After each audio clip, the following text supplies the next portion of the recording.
capítulo 19, vai nos mostrar mais fragilidades do profeta. O texto começa dizendo ele mesmo. Por que o interesse do escritor em registrar que foi Elias que tomou a decisão e não Deus? Porque demonstra que a atitude de fugir daquele cenário não foi uma ordem de Deus, não foi um mandamento do Senhor, não foi uma atitude estrita do profeta de obedecer. Não, ele mesmo. Como muitas vezes nós fazemos as coisas como nós queremos e acabamos quebrando a cara. Quem se levantou foi Elias. Não foi o Senhor que ordenou, não foi o Senhor que mandou, não foi o anjo que lhe deu uma ordem. O texto faz questão de dizer, ele mesmo. Outra palavra que vai nos demonstrar uma fragilidade de Elias é a ordem. Quando ele começa a oração ao Senhor, mais uma vez dizendo, basta. É como se ele dissesse, eu não aguento mais, para mim acabou. Me mata, Senhor. Quem é Elias? Talvez para mim e para você podemos dizer, é um grande profeta, um vaso do Senhor, mas lembre-se, a relação aqui é de oração, ele está falando com Deus. E quem é o homem para dizer a Deus que basta? Quem é o homem para dizer a Deus, olha, Senhor, acabou, estou largando, não faço mais, me manda embora, me demite, assina a minha carteira. Para mim acabou.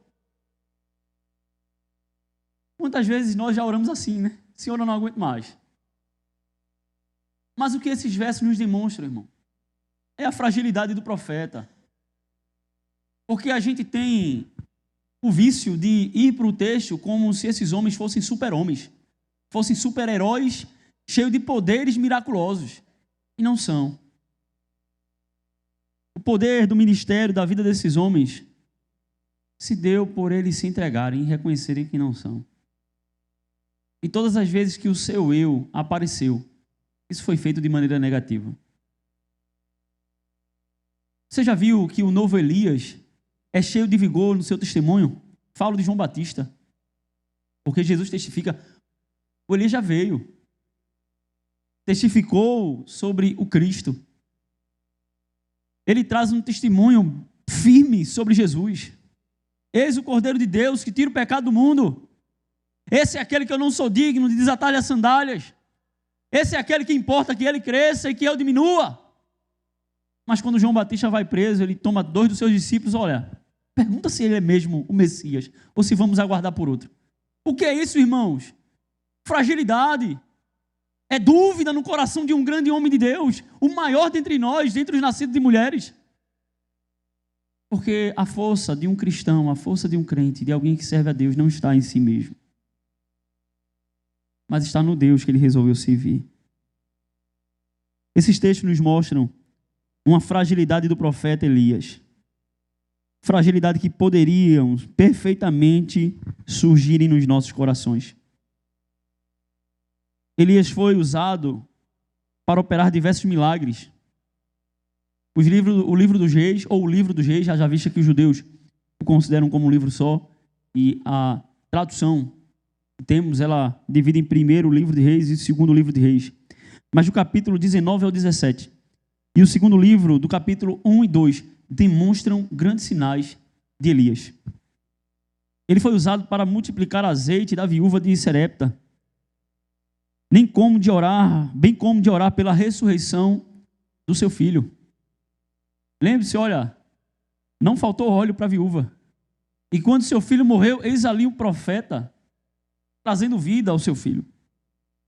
Elias foi assistido por corvos quando, após o Senhor lhe responder com fogo no monte Carmelo. Lembra-se da história? Junta-se aí todos os profetas de Baal. Põe um sacrifício e o Deus que resolveu com fogo, esse é o Deus verdadeiro. Os profetas de Baal são escarnecidos por Elias. O fogo não vem. Elias manda cavar ao redor do sacrifício, colocar água, para tornar o feito ainda mais miraculoso, mais difícil. Ele ora e o fogo desce do céu. A coisa acontece. No fim do seu ministério, ele ainda divide o Jordão. Assim como Moisés foi usado para dividir as águas, Elias divide o rio, demonstrando que a sua oração era ouvida por Deus. Orou e a chuva cessou. 3 anos e meio. sem que a chuva viesse cair sobre aquele território por causa da sua oração. E Tiago testifica a respeito disso. Mas perceba, amado, este é o mesmo Elias que teme, que foge, que desiste em si mesmo, entregando sua carta de renúncia. Não quero mais, não aguento mais, não dá mais.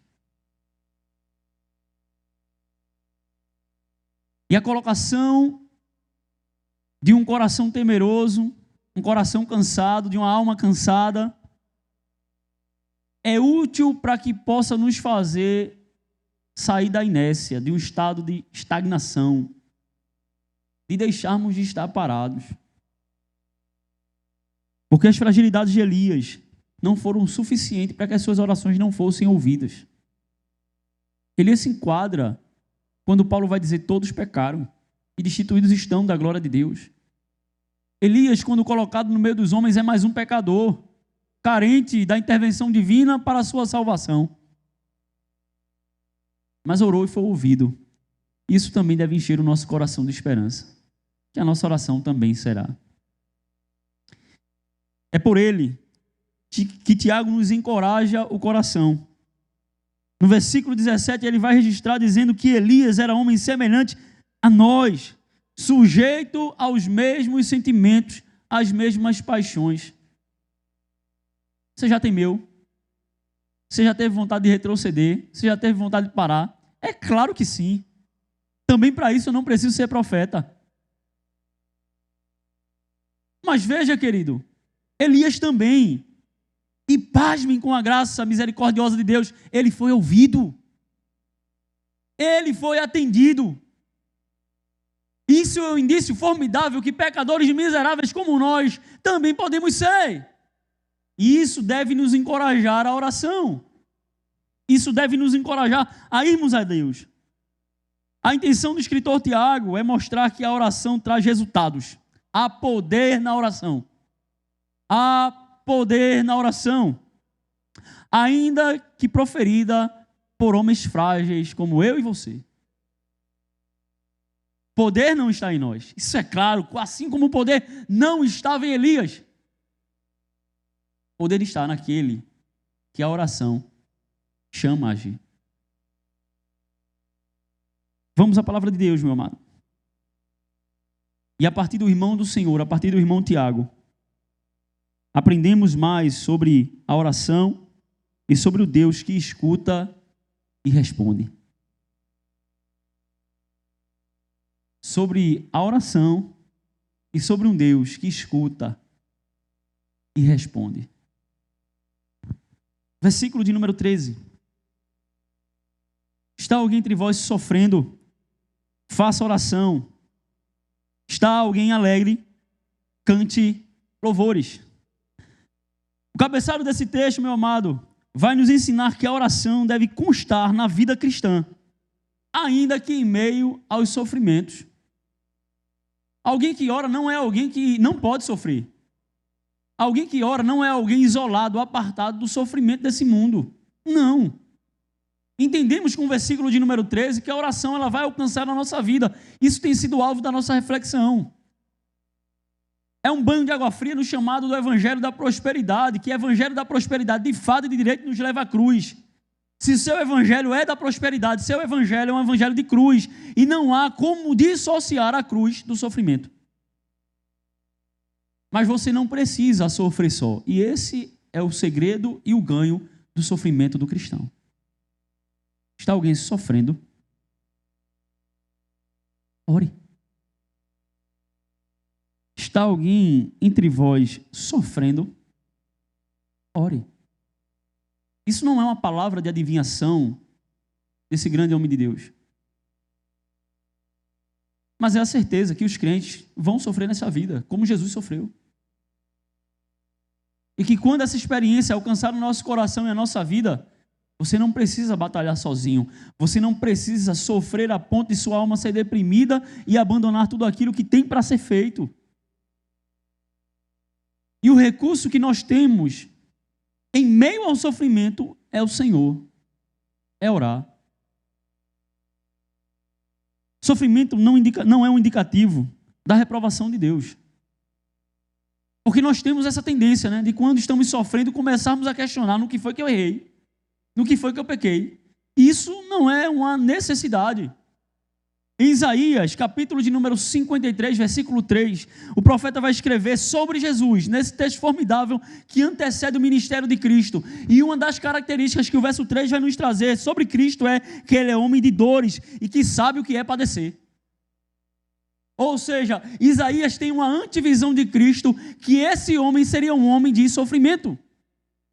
E que o sofrimento na sua vida não seria algo isolado, a ponto de ele dizer, olha, esse Cristo a qual eu estou profetizando, ele vai saber o que é sofrimento na prática, ele sabe o que é sofrer, ele tem experiência na área, e até mesmo o nosso Cristo, o que foi que nós aprendemos com ele em meio aos sofrimentos? Ele estava diante do Pai, orando.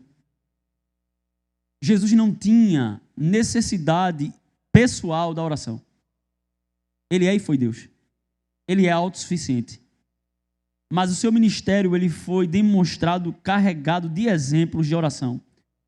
E a razão nós encontramos em nós. É claro, a oração de Cristo é uma oração também, uma forma de relacionar-se com o Pai em sua perfeição, mas o seu registro na palavra de Deus é um ensinamento para mim e para você. Em perseguições, Jesus estava orando. Quando ele curava, ele orava. Quando ele ensinava, ele orava. E antes do ensino, a oração é vista antes, durante e depois. Isso deve ser um grito à nossa alma, dizendo que nós não devemos abandonar a oração. Se oração é poder, amado, o seu abandono é fraqueza, fragilidade.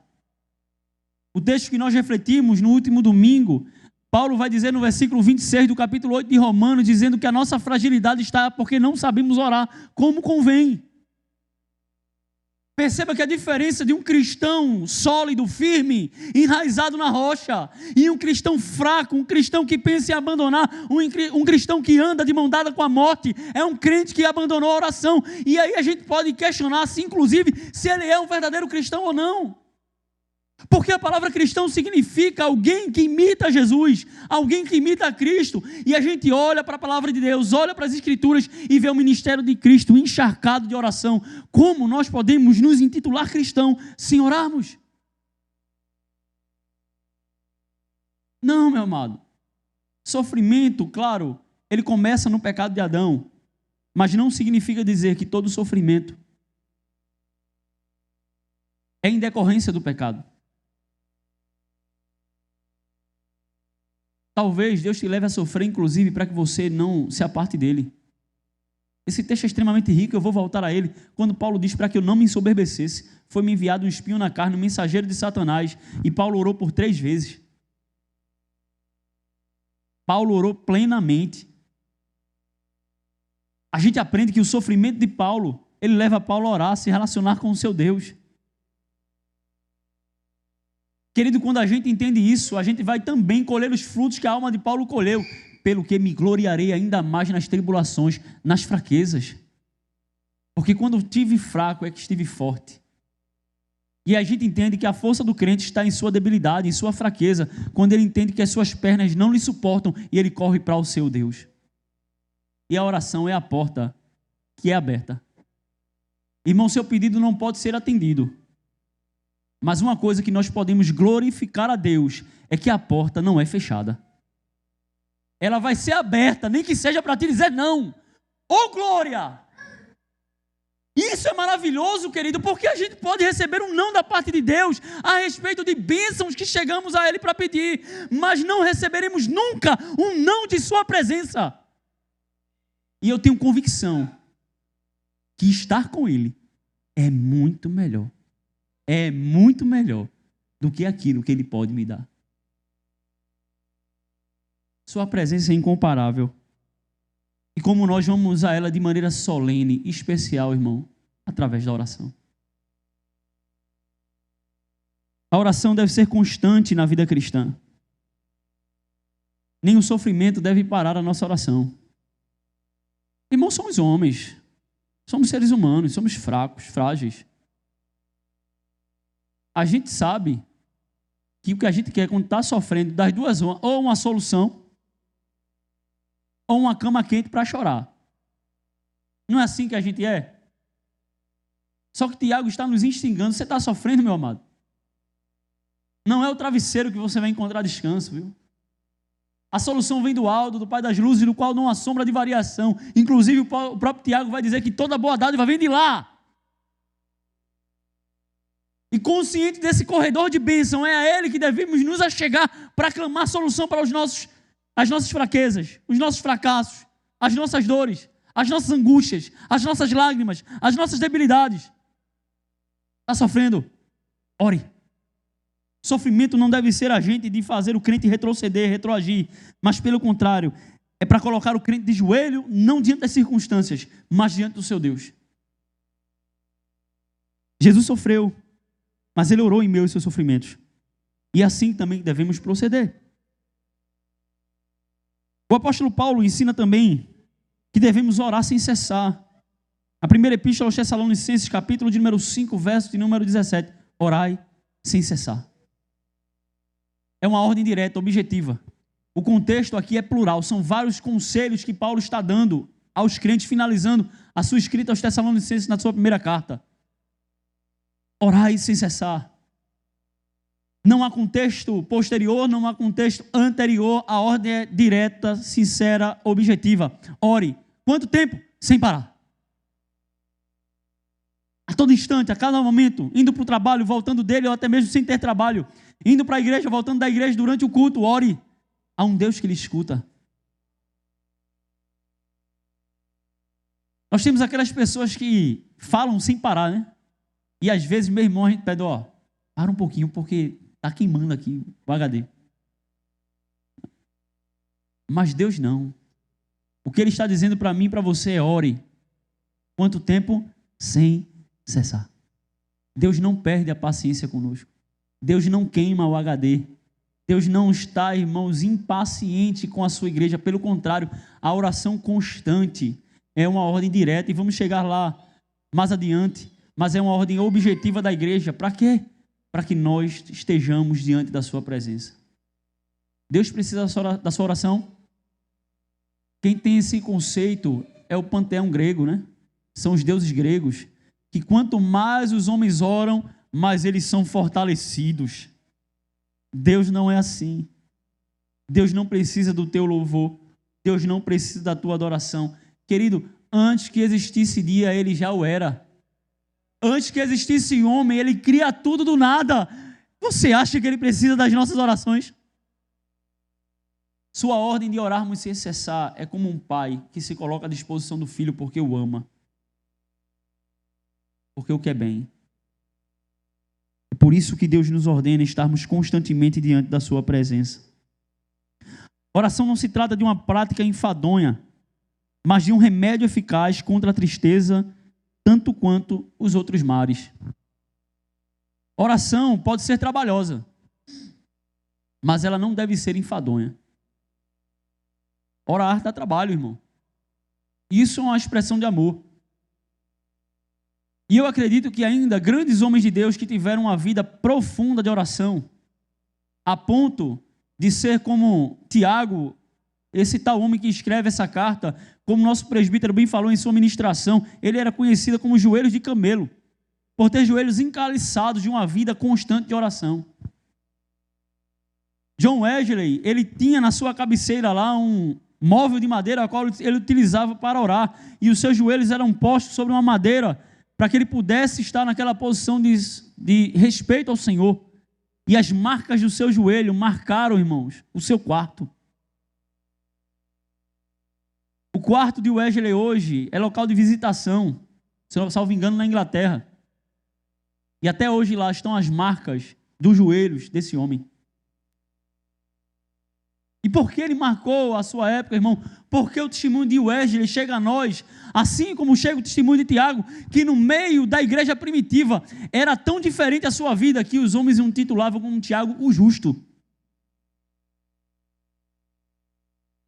Veja, esse homem vive no meio de Pedro, Tiago, os demais apóstolos que tinham sido dispersos. Mas no meio de uma igreja que amou o Senhor a ponto de sacrificar por ela, a sua vida sobressaiu de tal forma que ele era codinominado o justo. Seu sobrenome, conhecido na igreja, era Tiago o justo. E por quê, meu amado?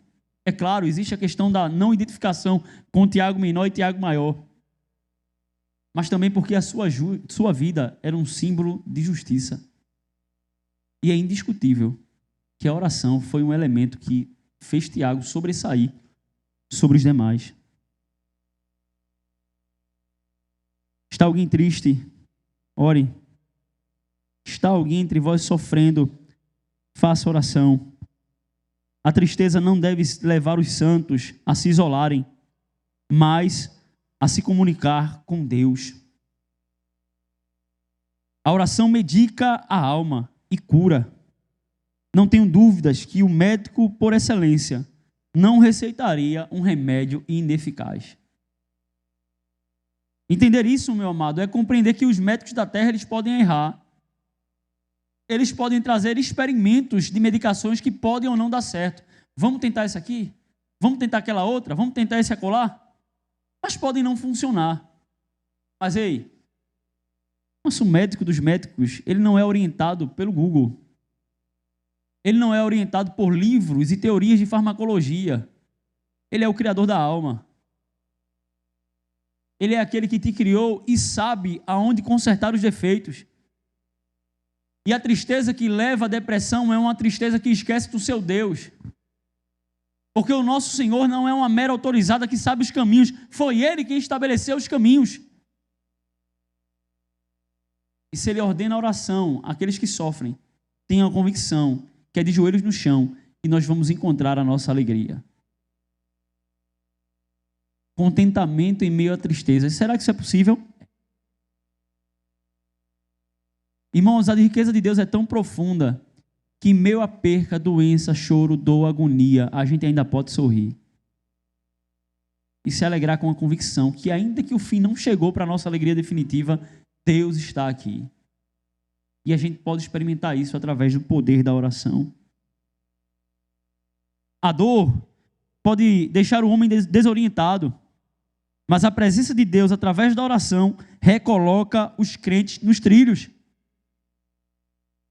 Talvez você aqui já tenha passado por essa experiência de uma pancada da vida que você ficou desorientado, a perca de um pai, de uma mãe, de um marido que às vezes é arrimo de família. E agora, meu Senhor, o que é que eu vou fazer? Da onde eu vou tirar os recursos? Quem vai poder me socorrer? E aí é de joelho no chão que a gente encontra trilho, irmãos, para o nosso caminho. A gente não fica que nem barata tonta, que nem formiga que teve o seu caminho desorientado, desbaratinado. Não, a gente encontra um caminho. E embora que as vistas estejam limitadas pela nossa fragilidade, ainda assim a gente confia em um Deus que pode abrir caminho no meio do mar. A oração tem esse poder. Está tudo chacoalhando aqui dentro pelas dificuldades. Mas no meio do chacoalho da vida, irmão, que às vezes dói, desorienta, é verdade. Mas a bússola do crente, ela se ajusta com o joelho no chão. E aí a gente passa a ter rumo para a nossa vida. Não sabe o que fazer? Começa dobrando os joelhos. Está sofrendo? Começa procurando a cabeceira de cama, porque ali Jesus prometeu que recompensas viriam. E eu tenho certeza, irmão. Davi vai dizer, eu nunca vi um justo desamparado, nem a sua descendência mendigar o pão. Ele cuida dos corvos do céu, imagine de mim e de você que valemos muito mais do que os pássaros que voam agora nesse momento sobre as nossas cabeças. Vocês valem muito mais. A porta de emprego fechou, o arrimo da família morreu, a fonte secou, calma. Existe saída. E ele diz, por que vocês se preocupam, homens de pequena fé? Não valeis vós muito mais do que os corvos, do que os pássaros? Se ele cuida desses, irmãos, que é tudo analfabeto e banguelo, imagine de mim e de você, que somos chamados de filhos, que possamos buscar na oração a fonte de tranquilidade para o nosso coração. Versículo de número 14 e 15 vão nos ensinar o seguinte: está alguém entre vós doente? Chame os presbíteros da igreja, e estes façam oração sobre ele, ungindo com óleo em nome do Senhor. E a oração da fé salvará o enfermo, e o Senhor levantará. E se houver cometido pecados, ser-lhe-ão perdoados. Esses 2 versos nos ensinam que a oração carrega em si o poder de curar. Estamos deixando de experimentar isso porque estamos deixando de clamar. Não buscamos mais a Deus. Não pedimos mais. Se a gente não pede, a gente não recebe. Cobiçades e nada tendes. Por quê? Porque não pedeis. E quando a gente pede, Tiago também vai nos ensinar que pedimos mal para gastarmos com os nossos delitos e pecados. E a solução para isso, irmão, é pedir. Clamar ao Senhor. Esse texto é meio polêmico por causa da utilização do óleo, né, que Tiago vai registrar. É o único texto do Novo Testamento que nos traz o uso do óleo para a unção dos enfermos. Tanto é que a própria Igreja Presbiteriana do Brasil ela emite uma nota a respeito desse texto, chegando à solução para que, se algum presbítero quisesse utilizá-lo, teria que ser para ungir enfermos e quando esses o chamassem em sua casa, a ponto de ter uma enfermidade tão grave que ele não pudesse ir à igreja. Né? Mas é um texto realmente polêmico e não é nossa intenção debater sobre isso essa noite, ou esta tarde, né? Porque faz parte do nosso refrão pregar às noites. Né? A grande diferença não é no óleo, mas é na oração. É ela que evidencia o poder de Deus. Tiago conhece na prática os benefícios de uma vida de oração. Ele entende que os seus resultados estão acima do alcance humano e que a oração é instrumento em busca do favor de Deus. Está alguém enfermo, irmão? A gente precisa retornar à prática de orar. Pastor, e se Deus não curar? Ele não quis curar, mas fizemos a nossa parte. Paulo também não foi ouvido ao pedir que o espinho saísse de sua carne. Isso não significa que a fé do apóstolo foi colocada em xeque, mas significa dizer que ainda meio aos nãos de Deus, ainda insistiremos em continuar em seus pés. Deus pode até não querer curar, Ele pode querer abençoar alguém com enfermidade.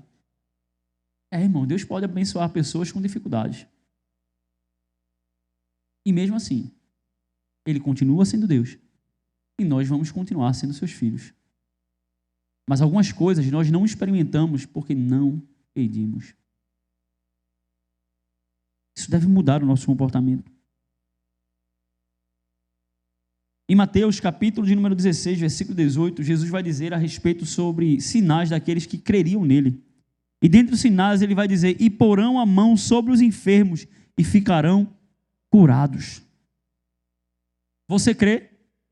Então isso é para você. Essa realidade de vida, de expressão de fé, é para mim e para você. É claro, meu amado, que nem todo mundo que está enfermo a gente vai curar, porque essa não é a vontade de Deus. Já imaginou se os apóstolos continuassem curando à torta e à direita? Não existiria ímpio na terra, entre aspas, né? Porque até a conversão é um milagre da parte de Deus no coração do homem. Mas as igrejas estariam lotadas e os hospitais vazios. Oxê, entre ficar 1 hora no culto e passar 3 dias no Otávio de Freitas, a decisão está tomada, não é? Oh, glória! Mas não é por isso que o Senhor quer ser servido, irmão. Ele quer ser servido por amor, por um verdadeiro coração que o ama e compreender o valor de andar com Ele, inclusive nos malefícios da vida. E por isso, Deus muitas vezes não vai curar. Deus não vai curar muitas vezes por falta de fé. Deus muitas vezes não vai curar porque Ele não quer curar, porque a enfermidade é um instrumento de ensino. Deus muitas vezes não vai curar porque não é como médico apenas que Ele quer ser reconhecido. Deus muitas vezes não vai curar porque Ele não quer na sua casa um monte de doente interesseiro, mas filhos que o amem, mesmo em meio à enfermidade.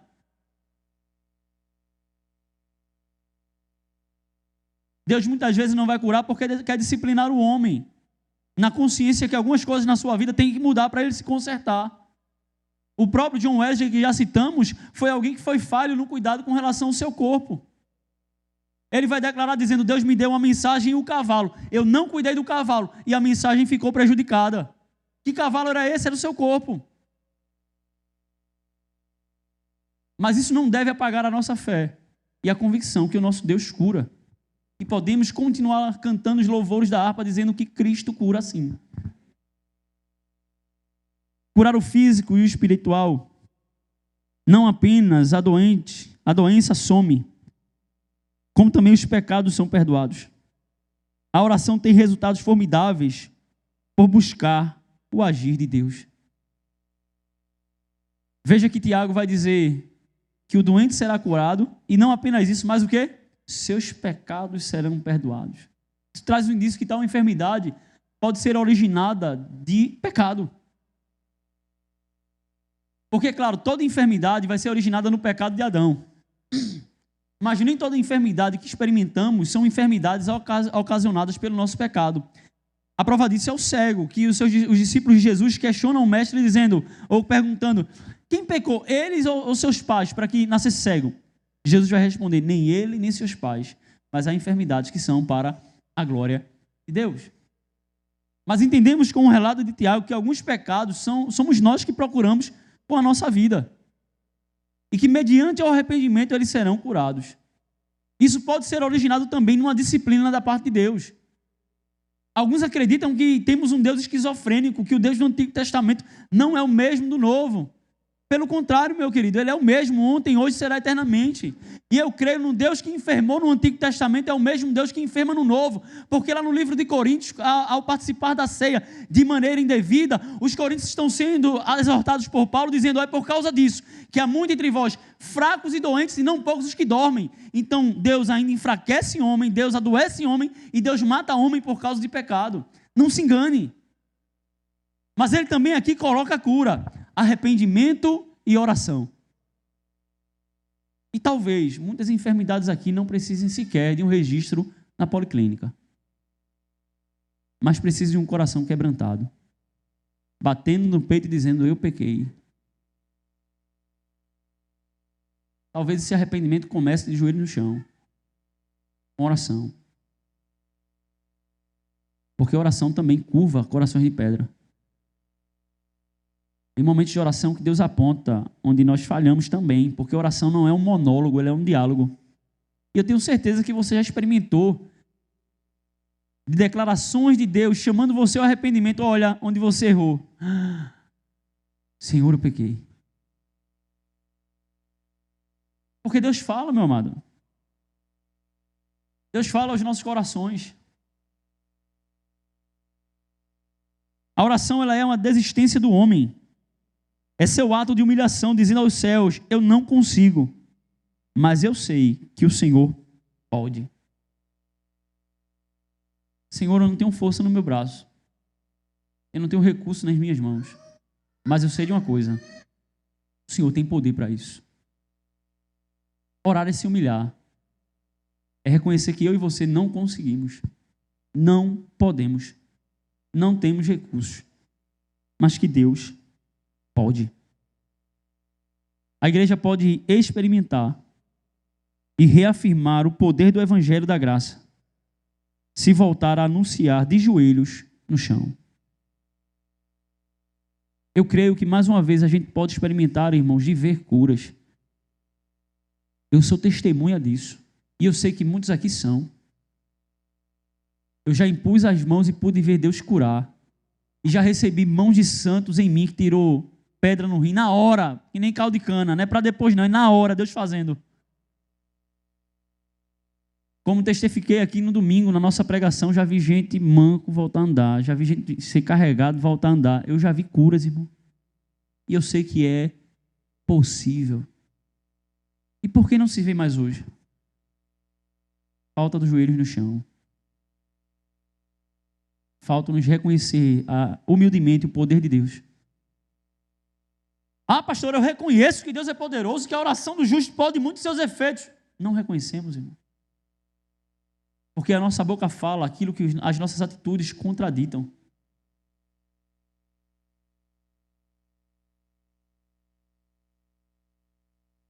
Você queria um marido que dissesse a você, amo você, mas vivesse arrumando mulher fora? Ama nada, rapaz. Você é um traidor. Pois bem, veja se não é a nossa declaração para Deus. Declaramos que o amamos, mas as nossas atitudes são de rejeição à sua presença. Não estava no roteiro aqui, mas eu acredito que é perfeitamente cabível. Nós, como falamos de Wesley, falar também do seu conselho para uma vida de oração. Wesley, para aqueles que não sabem, é criador do movimento metodista, da igreja metodista, né? E ele acreditava que a disciplina era uma chave que abria as portas do céu. E ele nos aconselha a termos um tempo no dia, separe um tempo no dia para orar, se possível pela manhã. Não faça nada antes de orar, de ler a palavra do Senhor e louvar o seu santo nome. Tenha um tempo com o Senhor e, se possível, irmãos, não aquele tempo que você vai concorrer com sono. Aí pega a Bíblia para ler, 11h30 da noite, daqui a pouco...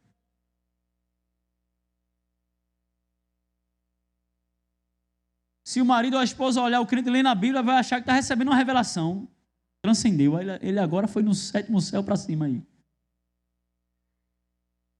Não existe 7º céu, tá, irmão? É um exagero. Mas não é, muitos de nós fazem isso, deixa a relação com Deus para quando não tem mais nada para fazer. O Wesley nos ensina a disciplinar a nossa vida. Verso 16, meu amado, que é o alvo da nossa reflexão, a sua última parte. Mas vamos ler o versículo todo. Tiago vai continuar escrevendo, dizendo o seguinte: confessai, pois, os vossos pecados uns aos outros, e orai uns pelos outros, para serdes curados. Muito pode, por sua eficácia, a súplica do justo. O verso 16 vai nos ordenar a confessar os nossos pecados e a orarmos. Este versículo, meu amado irmão, nos apresenta 3 exigências. A primeira, vida em comunidade. Nosso presbítero Valmir falou da vida de mutualidade da igreja, e isso é uma exigência bíblica. Existem mais de 20 ordenanças bíblicas que nos ordenam a conviver uns com os outros, como exemplo, carregar as cargas uns pelos outros, orar uns pelos outros, perdoar uns aos outros, suportar uns aos outros. E se relacionar um com o outro exige, de maneira clara, uma convivência múltipla, que nós chamamos de igreja. Não dá para perdoar um ao outro vivendo sozinho. Isso é impossível. Não dá. A mutualidade, meu amado, é uma necessidade que as Escrituras nos trazem. E essa declaração na confissão de Tiago demonstra que essa intercessão é uma necessidade no meio da igreja. Quando as Escrituras nos falam de carregar as cargas uns dos outros, é claro, isso pode ser de maneira física, econômica, mas também espiritual e emocional.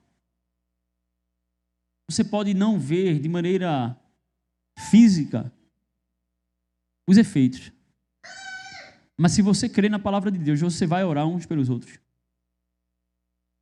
E a razão soberana disso é que a palavra de Deus declara que tal intercessão, tal oração tem muito poder.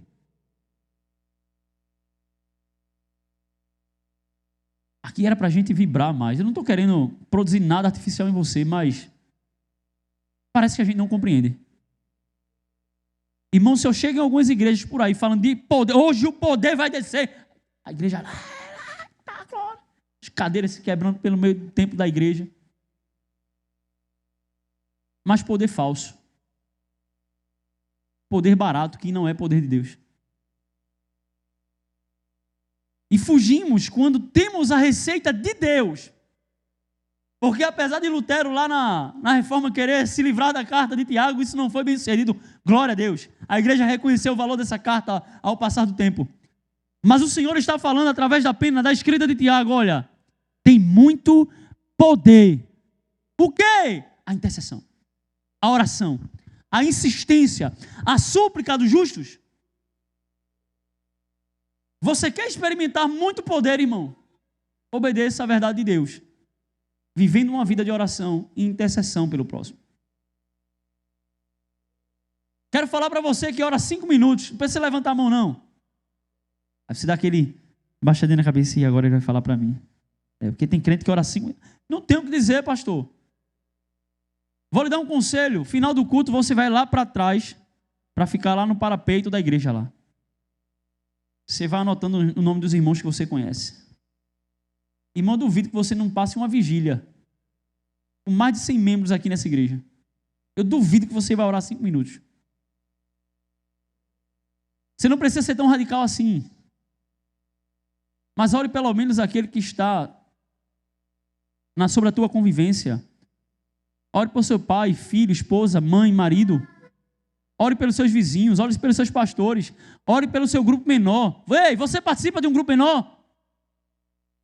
Se não, é porque você tem se isolado, se insurgido contra toda a sabedoria. E é por isso que você só ora 5 minutos. Se é que você ora.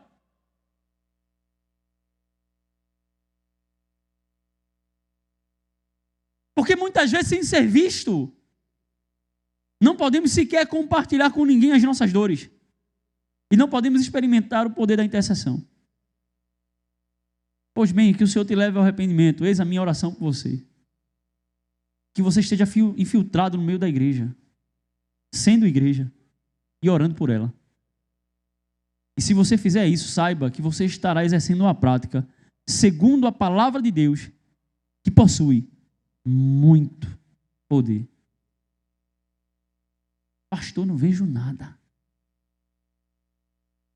Eu orei meus 5 minutinhos, eu estou cansado, sem mais nada para dizer. Ore, continue orando.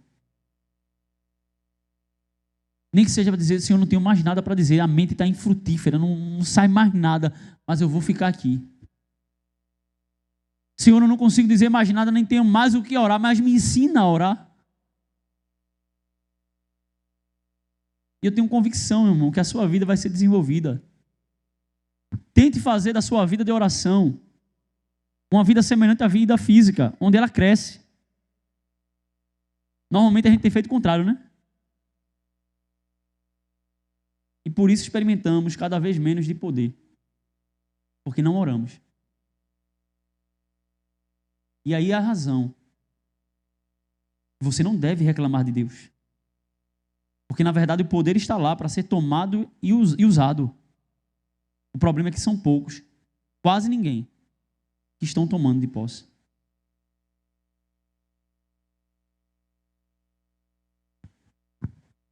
Segundo,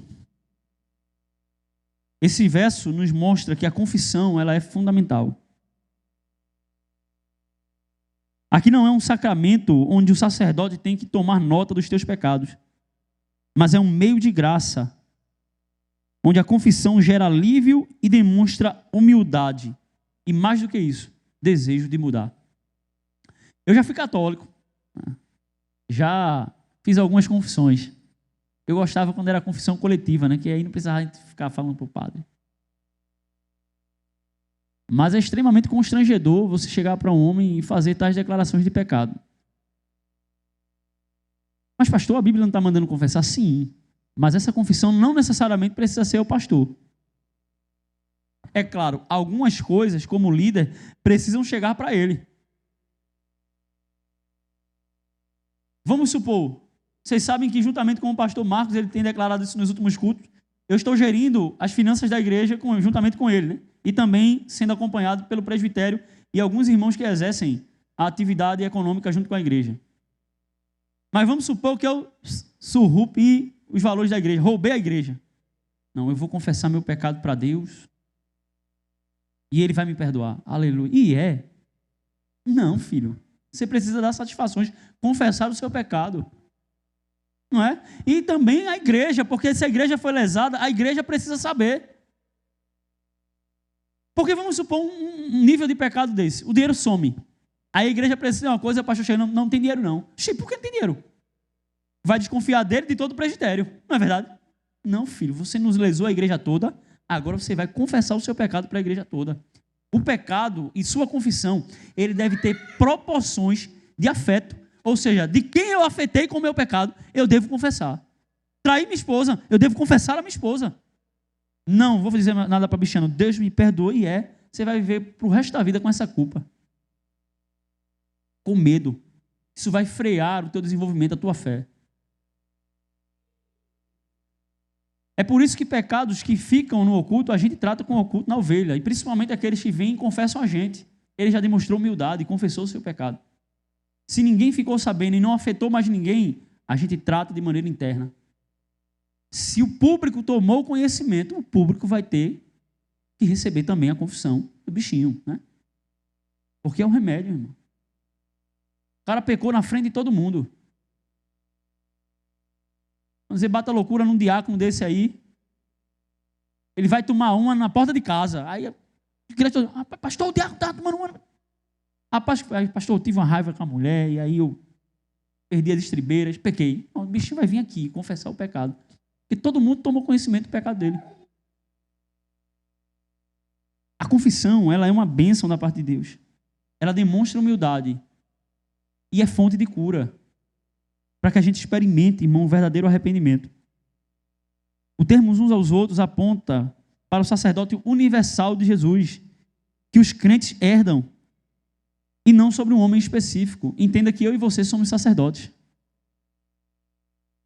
Você não precisa confessar o teu pecado para mim, se não houver necessidade. Às vezes, Fabiana, que tem mais intimidade com Cassiana, vai se sentir melhor confessando seus pecados para ela. Mas é uma forma de graça. Você já percebeu como tem coisas na nossa vida que a gente fica dizendo com a consciência, não fala nada para ninguém, mas a gente tem vontade de falar. Poxa, eu preciso desabafar com alguém, eu preciso contar para alguém. Irmão, a confissão não é um peso constrangedor, é um recurso da graça de Deus. E deve ser utilizado no meio da igreja. E terceiro, meu amado, e esse mais pertinente com o assunto deste dia, a intercessão, o orar pelo outro. É a oração que eu destino ao meu próximo e não a oração pessoal. Quando eu intercedo, eu me interponho sobre a vida de alguém, pedindo ao Senhor pela vida dela. E isso é extraordinário. É necessário a ênfase sobre o termo súplica que Tiago vai trazer. O termo no original aponta para um pedido humilde, o clamor por uma necessidade urgente. Voltemos ao verso número 16. Confessais, pois, os vossos pecados uns aos outros e orai uns pelos outros. Qual é o nome disso? Intercessão. Para seres curados, muito pode, por sua eficácia, a súplica do justo. Muito pode, ou seja, tem muito poder a súplica, a intercessão do justo. E essa intercessão, irmão, essa súplica que Tiago vai registrar, não é aquela oração do sono, ou a oração do almoço, né? Do esfomeado. Sabe qual é a oração do esfomeado na hora do almoço? Aí ele vê aquela montanha, aquele sinal, ele faz, Senhor, abençoa esse alimento em nome de Jesus, amém. Aí. Tem esse tipo de oração? Tem, irmão, faz parte. Você recebe uma oportunidade na empresa, vai orar pelos missionários na África, pelo almoço lá, não vai, não é? Só um breve parênteses aqui, algo cômico. Quando eu casei com a minha esposa, eu recebi uma casa lá em Ponta de Pedra para passar minha lua de mel, né? E a irmã foi atingida por esse tipo de oração pelo seu pai, que era também pastor. E a irmã casou virgem, chegou na lua de mel, doidinha para exercer o seu novo ministério. Aí o seu pai, pastor, começa a orar pelo casal, pela sua vida, pelos filhos que viriam, pelo ministério, pelo exercício missionário na África. E a irmã, meu Deus do céu, meu pai não vai acabar, não. E aí, irmão, quando ela foi levar a gente, que ela além de nos dar a casa, ela nos abençoou levando. Naquela época eu só tinha uma bicicleta caindo a corrente. Não dava para chegar muito rápido em Ponta de Pedra. Ela levou a gente lá junto com o seu marido, que também era pastor. E ela foi orar pela gente, né? Ela disse, Senhor, abençoa ela. Foi uma oração de 30 segundos. Amém? Já não poderia esperar um pouquinho mais. Não. Eu sei o que é isso. Eu vou embora. A irmã foi sábia, irmão. Né? Glória a Deus pela vida dela. Eu queria começar o meu ministério marital. Não é? E a gente está orando ali pelas finanças da igreja na hora da lua de mel. É difícil. É um momento para tudo. Não é? E a irmã orou dessa forma e foi sábia. Eu lembro de orações feitas. Não lembro agora se é do Neemias. Me lembrem. Neemias, ele diante do rei, ele ora rapidamente, o Senhor questiona, por que está o teu semblante triste? Ele vai dizer, o texto vai dizer que ele orou ao Senhor. Veja, não deu para Neemias juntar a igreja, pedir oração, fazer vigília, jejum. É oração rápida e curta, irmão. Essas orações podem fazer parte da nossa vida, mas não é o padrão da súplica que Tiago está dizendo. Essa súplica aqui é investir tempo com Deus, é se colocar na brecha, é trabalhar de joelhos no chão, é voltar no outro dia para orar novamente, É apresentar a causa durante o Senhor, durante o dia que passa. Está com a mão na massa, está trabalhando, mas está orando pela causa. Está se deslocando em meio à cidade, mas está em oração, clamando, súplica. Muitas vezes a oração ela é colocada como um substituto, como guerra. É a luta do crente com Deus. É como Jacó luta com o Senhor, nós também podemos lutar com Ele, até por Ele sermos abençoados. É o que Tiago está nos ensinando aqui. Não é a oração rápida, meu amado. Ela pode existir na nossa vida? Pode, mas grandes conquistas vêm de grandes batalhas. Grandes feitos vêm de grandes lutas, preparo, dedicação, trabalho. Se fosse fácil, todo mundo conseguia.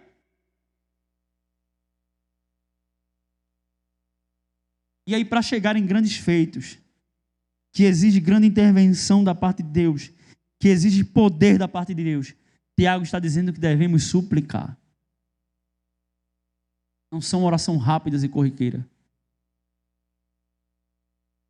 É hora de arregaçar as mangas.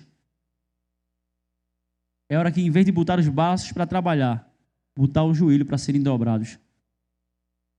E começar a batalhar consigo mesmo diante do Senhor. Investindo tempo em sua presença. Eu vou repetir porque isso não é desprezível. Isso é importantíssimo. É investindo tempo em sua presença. Você não vai conquistar grandes coisas na oração investindo segundos na presença do Senhor. Não vai. E oração, meu amado, olha, tem momentos que a alegria do céu invade o nosso interior, alegra a nossa alma, a gente solta orações de línguas estranhas, a gente sente a presença de Deus, mas muito do trabalho da oração vem do suor, viu? Vem da batalha com Deus, de querer se levantar e você dizer para você mesmo, eu não vou levantar, eu vou ficar aqui até Deus me responder. Uma das minhas maiores experiências veio através de uma fala dessa de um irmão, onde ele disse, quando você orar, antes de levantar, espere Deus falar com você. E é uma verdade, a oração não é um monólogo. Deus responde a oração. Deus responde a oração. Ele responde a oração que nós fazemos, no oculto e no escondido. Jesus diz que Ele recompensa aqueles que o buscam em seus quartos. Trancai a porta, não sejais como os hipócritas que oram em praças públicas, porque eles já têm o seu galardão. Antes, fechar a porta e vós, entre vós e vosso Deus, que recompensa aquilo que é feito em oculto, que escuta a oração do oculto. Esse é o nosso Deus. Que escuta lágrimas de quartos trancados, que galardoa crentes que lutam sem a vista de ninguém.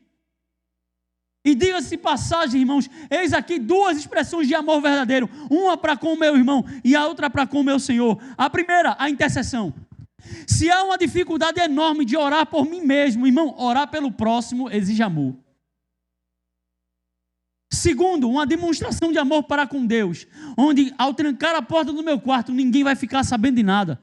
Ninguém vai ver o quanto eu sou eloquente no microfone, ninguém vai saber o quanto eu toco bem com os meus instrumentos, nenhum líder vai me valorizar e colocar um passo a mais no ministério para que eu alcance algum cargo eclesiástico com o meu quarto trancado. É amor verdadeiro, irmão, e fé por confiar em Cristo, naquilo que Ele diz que o seu Pai galardoa, compensa e recompensa aquilo que é feito em oculto. E diga-se de passagem, é o melhor. Porque você pode até esperar alguma recompensa de homens, mas não tem recompensa melhor do que a que vem de Deus. Você crê nisso? Você crê nisso? Diga amém para você quando terminar o culto. Que esse amém possa invadir o teu quarto e dobrar os teus joelhos. É lá que Deus quer ouvir o teu amém.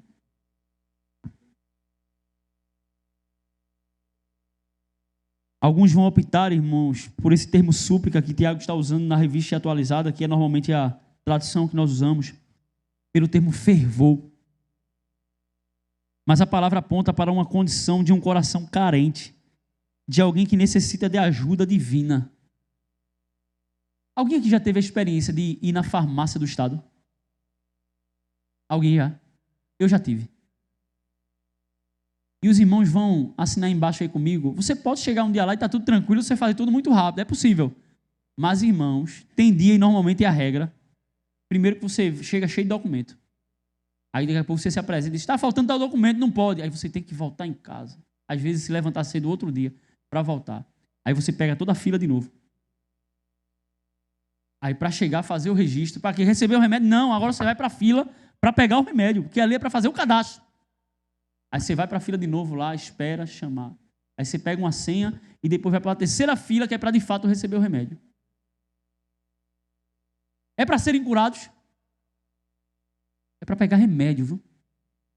E alguns são só paliativos. Eu pergunto, quantos de nós investimos esse tipo de esforço, de trabalho, de súplica com Deus?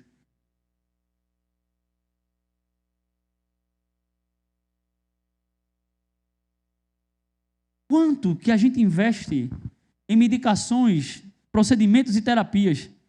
Eu fico me perguntando às vezes, irmãos, o quanto nós não teríamos muito mais de ganho se passássemos todo esse tempo de joelho no chão.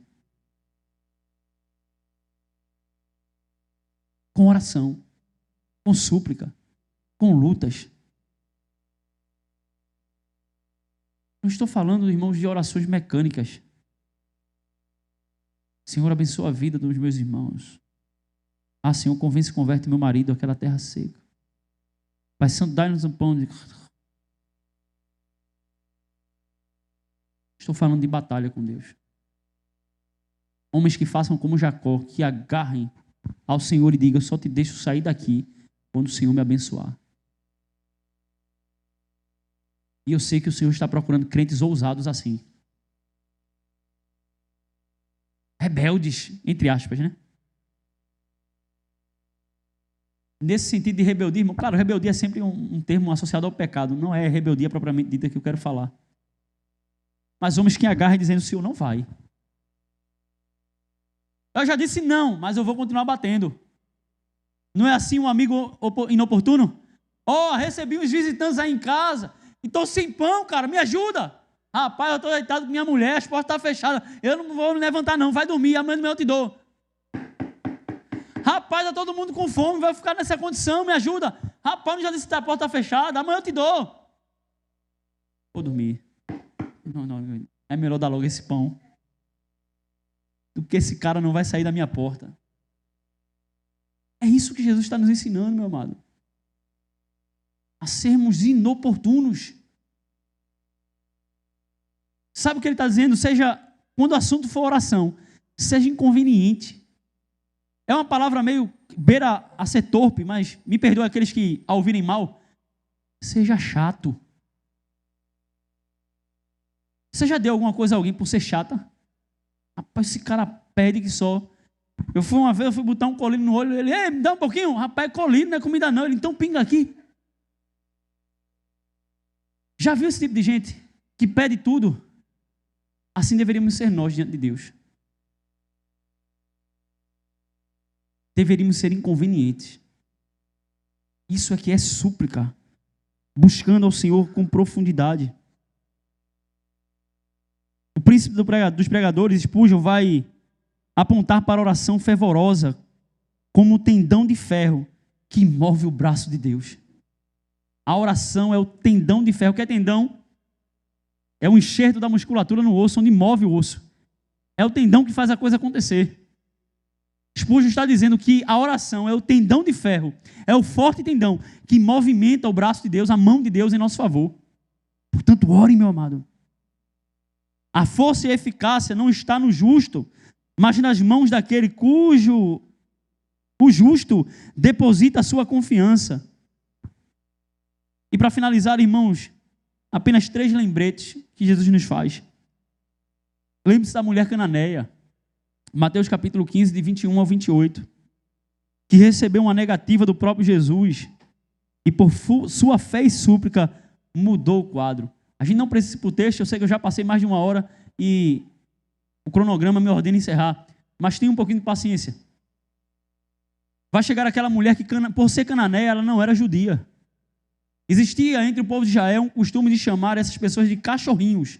Não era um cão bravo, era como se fosse um cachorro doméstico. Cachorrinhos, carinhosamente falando. Mas ainda assim, cachorros. Eu não gostaria de ser chamado de cachorrinho por ninguém. Ainda assim, meio que forma não tão pejorativa como cão bravo e cão raivoso, ainda assim é um animal. A súplica daqueles que acompanhavam Jesus é dizendo a Jesus: olha, despede essa mulher. Ela é inconveniente, ela é chata. Faz alguma coisa para ela ir embora. Veja a intercessão por ela. É negativa. Os apóstolos não estão pedindo para que Jesus atenda a ela, mas que manda ela embora. Jesus chega para ela e diz: olha, não é justo tirar o pão dos filhos e dar aos cachorrinhos. Irmãos, seria um banho de água fria. Não é Pedro, não é João, não é um assessor que está me dizendo não. Não é o pastor Wagner, Marcos, presbíteros, não é. É Jesus dizendo não. Mas parece que essa mulher fez descer ao coração a parábola do juízo iníquo e da viúva pobre. Ela insistiu, irmão, com fé e súplica. Mas eu sei que os cachorrinhos podem se alimentar das migalhas que caem na mesa. Jesus, eu não preciso de muita coisa. Eu não preciso do pão. Deixa apenas as migalhas cair. Parece que aquilo balança o coração de Jesus. Ele não tem condição de dizer não, irmão. Não estamos falando de um sacerdote, não estamos falando de um fariseu, de um justo, de um teólogo da época. Estamos falando de uma mulher pagã. Jesus atende a sua súplica. Por quê? Ela insistiu. O fato dela ser cananeia, o texto não diz, mas possivelmente essa mulher veio de longe. Não é só uma súplica barata, irmão, é súplica com luta. Como Naamã vem de sua terra para ser abençoado pelo Deus de Israel. Jesus atende a súplica insistente. Hoje, por causa da fé desta mulher, nós, os filhos, podemos aprender com os cachorrinhos. Já parou para pensar sobre isso? Que Jesus está ensinando aos filhos pelo modelo de um cachorrinho. É como se ele nos ensinasse: olha, filhos, vão aos pés dos pais, supliquem, vocês serão atendidos. A garantia que eu vos dou foi um cachorrinho que foi atendido em sua súplica.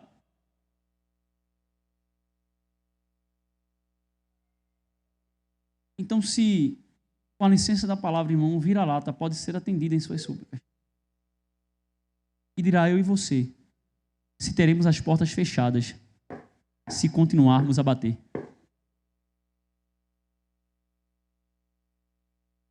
Você já parou para pensar que a legião que possuiu o demoniado de Gadara foi atendida em sua súplica? É verdade, a Bíblia diz que Deus não escuta a oração do injusto, do ímpio, mas Ele não escuta a oração do ímpio para a impiedade. O contexto das Escrituras nos ensinam isso. Que Deus não ouve a oração do injusto para a injustiça. Essa mulher não tem um histórico de arrependimento, irmãos. É claro, a sua fé possivelmente lhe salvara pelo conhecimento de Cristo. Mas note que a legião clamou. A legião que eu falo não é uma legião de soldados romanos, é uma legião de demônios. Senhor, permita-nos que nós vamos aos porcos. E o Senhor o quê? Autoriza. E por que eles conseguiram ir aos porcos? Porque eles pediram. Irmão, se uma maldita legião de demônios teve o seu pedido atendido, por que você não vai ter? Entenda que aos pés do Senhor é sempre ser abençoado, ainda que Ele te diga não. Não há perca aos pés do Senhor. Não há percas aos pés do Senhor. É só ganho, ainda que Ele te diga não. Em Lucas 5:8, depois de nos ensinar a oração do Pai Nosso, o Senhor vai declarar a parábola do amigo inoportuno, que é essa parábola que eu acabo de citar, a respeito do amigo que pede pão. Em 9:13, de ainda Lucas 11, Jesus continua a estimular a oração. Vamos observar esse texto rapidamente, irmãos. Não quero passar muito do tempo, porque eu quero voltar. Esse pregador falou demais. Estou terminando. Lucas 11, 9 ao 13.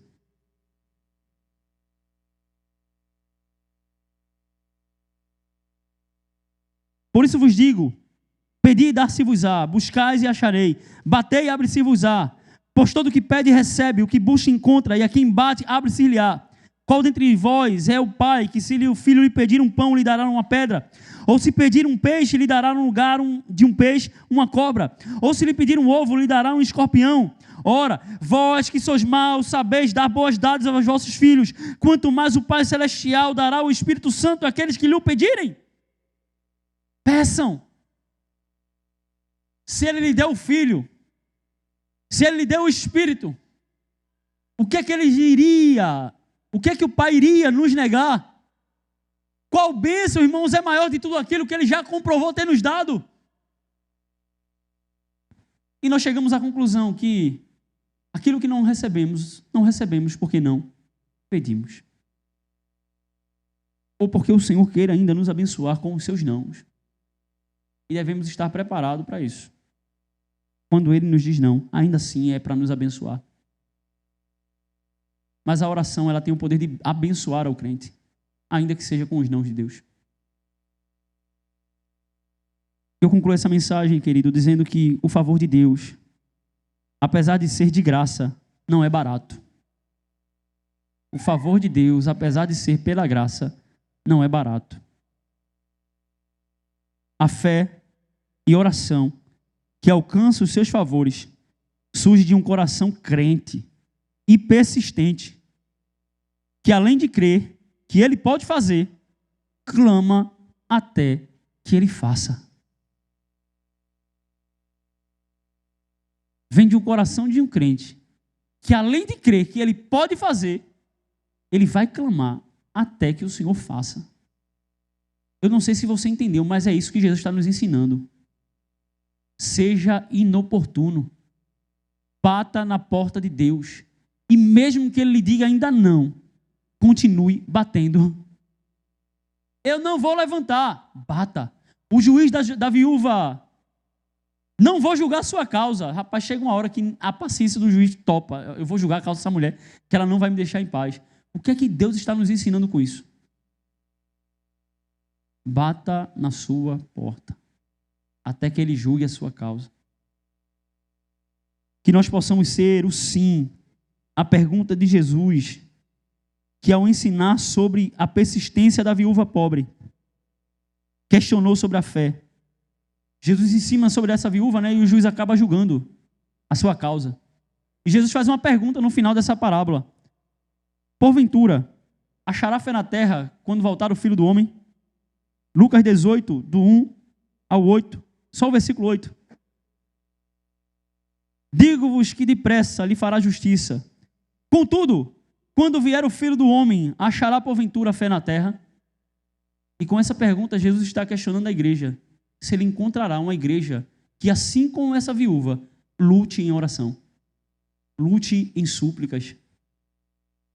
Lute diante dos pés do Senhor. Que a nossa vida de oração seja com a conclusão da nossa fraqueza, mas com a persistência do saber que o nosso juiz pode fazer justiça e atender a nossa causa. Fica de pé na presença do Senhor.